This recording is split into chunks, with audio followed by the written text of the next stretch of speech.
जन्म देती है माँ, पालन पोषण करती है माँ, न जाने फिर क्यों बेटी होने से डरती है माँ। इस दुनिया में कई ऐसी महिलाएं होंगी जो यही सोचती हैं और खुद को कोसती हुई यही कहती हैं कि हे ईश्वर, अगले जन्म में मुझे बेटी मत बनाना। आज आपको जिस खबर को दिखाने जा रही हूं वो पढ़ने से पहले ही मुझे बहुत दुख हो रहा है, क्योंकि मैं भी एक बेटी हूं। आडंबरों से भरे इस सभ्य समाज में ऐसा निर्दयी कोई कैसे हो सकता है। ऐसे समाज का नहीं होना ही बेहतर है जहां बेटियों को जीने का अधिकार नहीं है।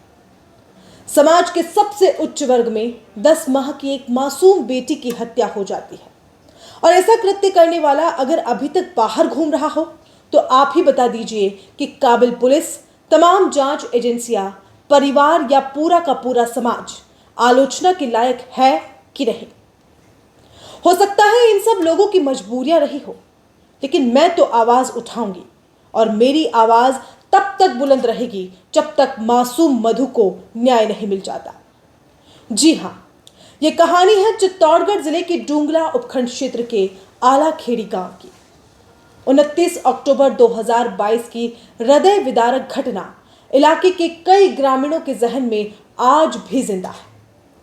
पालने में सो रही 10 माह की मासूम मधु की लाश उसी की छत पर रखी टंकी में मिलती है।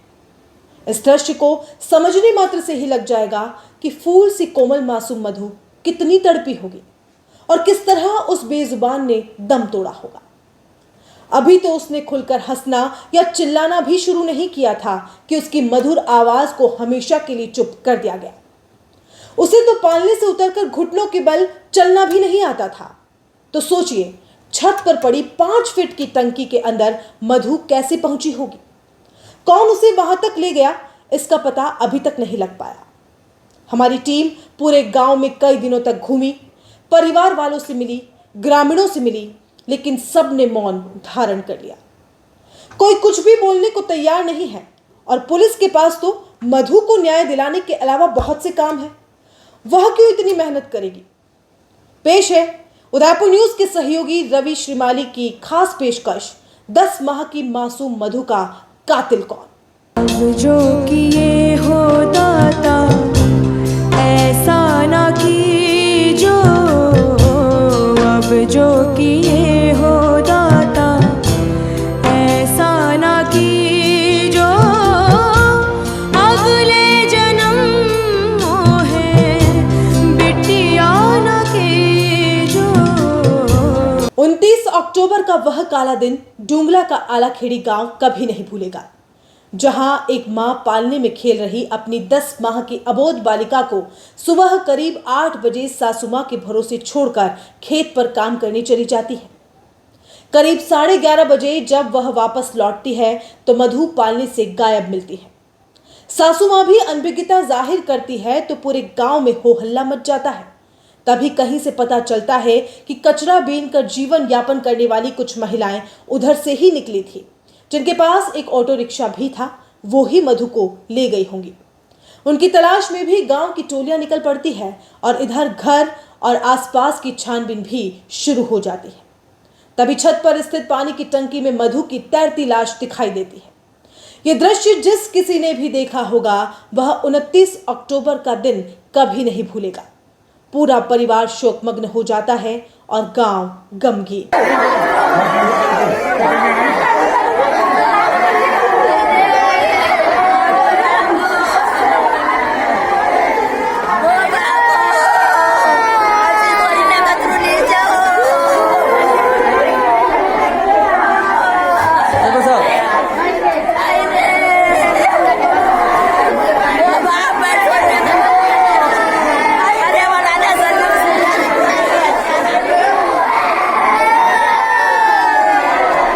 आधुनिक युग में एक तरफ जहां बेटियों को पूजा जाता है, देश के बड़े बड़े पदों पर बेटियां अपना परचम लहराकर भारत का नाम रोशन कर रही है, वहीं मेवाड़ में आज भी ऐसे कई संकीर्ण मानसिकता के गांव और लोग हैं जो बेटियों को अभिशाप मानते हैं। बेटी हो गई मानो कोई अनहोनी हो गई। ये बात हम इसलिए कह रहे हैं कि मधु की 2 बड़ी बहनें और थी। रूह कंपा देने वाली इस वारदात के बाद चर्चाओं का दौर शुरू हुआ तो यह बात भी सामने आ गई कि तीसरी संतान के रूप में बेटी होने का रोष परिवार में था। छीटाकशी और तानों से बातों बातों में मधु की मां को कोसना आम हो गया था और यह बात पड़ोसी और करीबी रिश्तेदार जानते ना हो, इसे मानना भी बेमानी होगा।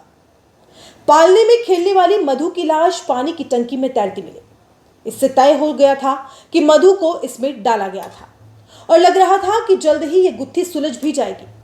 घटना को 2 माह बीत गए हैं, लेकिन मधु के कातिल तक पहुंच पाना अभी तक टेढ़ी खीर ही लग रहा है। जल्द खुलासा करने का दम्भ भरने वाली पुलिस भी हाथ पर हाथ धरे बैठी रह गई। इलाके में आज भी इस अबोध बालिका की चर्चा आती ही कभी पुलिस पर आरोप प्रत्यारोप लगते हैं तो कभी परिजन भी संदेह के घेरे में नजर आते हैं और परिजनों का वही पुराना आरोप आज भी बंद जुबान से बाहर आता है कि कचरा बीनने वाली महिलाएं बच्ची को मार गई और पुलिस ने उस पर ध्यान नहीं दिया। वहीं जब हमने बड़ी सादड़ी के डिप्टी एसपी नगेंद्र कुमार से बात की तो उन्होंने साफ किया कि एक परिजन के नार्को टेस्ट के लिए कोर्ट से परमिशन मांगी है। आदेश मिलते ही नार्को टेस्ट की प्रक्रिया को आगे बढ़ाकर अनुसंधान किया जाएगा। वैसे किस परिजन का नार्को टेस्ट होगा, इसका खुलासा डिप्टी एसपी ने नहीं किया। सर एक्चुअली निवेदन कर रहा था कि वो आला खेड़ी में जो उस मधु की डेथ हुई थी ना, अच्छा। छोटी बच्ची की, हाँ, उस मामले में कहाँ तक खुलासा हुआ है, क्या कहाँ तक पहुंची पुलिस? उसमें एसएचओ साहब से बात करी क्या आपने? जी, एसएचओ साहब से बात करी थी क्या उसमें आपने? एसएचओ साहब से बात नहीं हुई, अब करूंगा मैं। हाँ, आपके संज्ञान में कहाँ तक क्या है? उसमें हमने इंटरोगेट किया था परिवार के सारे मेंबर्स को। जी ठीक है, जी जी तो उसके पश्चात हमने उनके नार्को टेस्ट के लिए लगाया था। नार्को टेस्ट के लिए वो एप्लीकेशन लगा रखी है एसीजेएम कोर्ट में। ठीक है, जी तो अभी कोर्ट की छुट्टियां लग रही है, तो वहां से जैसे ही हमें परमिशन मिल जाएगी तो उसके बाद हम नार्को टेस्ट कराएंगे। जी। जी, ये है अपडेट अभी तक।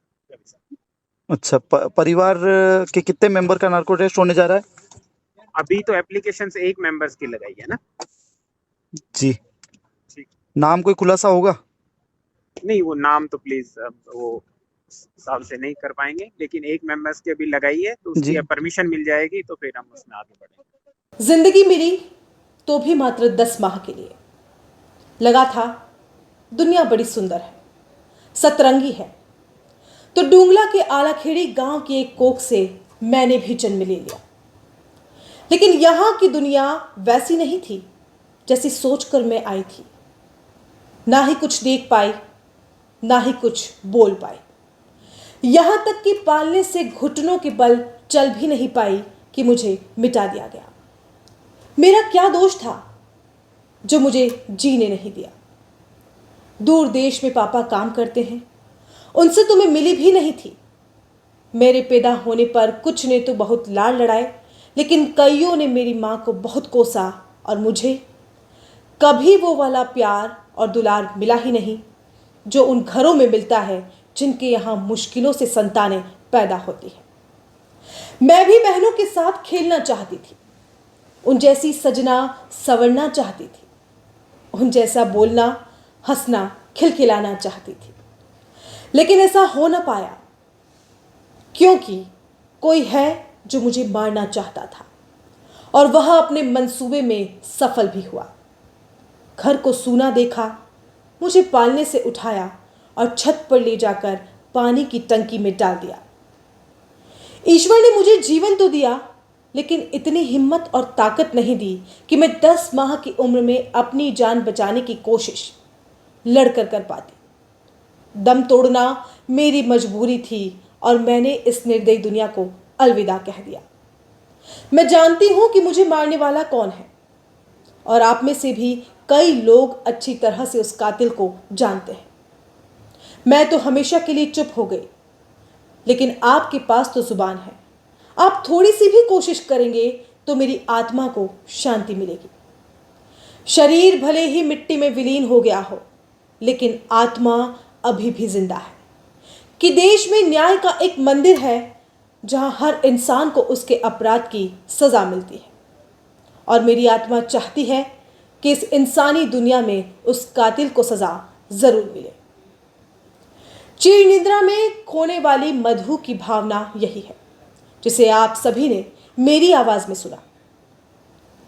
इस पूरी कहानी को समझने के बाद तस्वीर तो साफ है कि इस हत्याकांड के पीछे कोई महिला ही है, चाहे वह घर में मौजूद हो, खेत पर मौजूद हो या कचरा बीनने वाली हो, क्योंकि शंका की सुई इन्हीं के इर्द गिर्द घूम रही है और पुलिस ने भी घर के एक सदस्य के नार्को टेस्ट की मांग कोर्ट से की है।